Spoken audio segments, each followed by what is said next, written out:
Jy koop 'n huis in Pretoria, smeek die munisipaliteit vir jare om vir jou 'n rekening te stuur. Hulle lewer geen dienste aan jou nie en jy moet self betaal om vullis weg te ry en die tipe ding. Dan wanneer jy jou huis wil verkoop, kom daar iewes skielik 'n rekening van R70 000 wat kostes insluit van dienste wat nie gelewer was nie.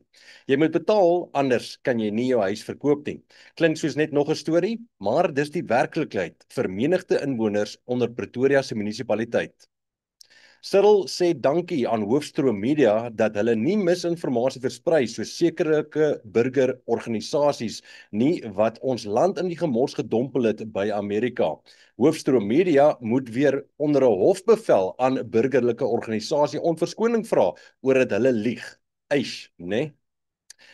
Dan dinge raak warm rondom Venezuela. Trump sê vir Maduro hy moet onmiddellik uittreë en vlug of anders. Trump het die lugruimte bo Venezuela toelaat verklaar en dit lyk of 'n aanval enige tyd nou kan gebeur.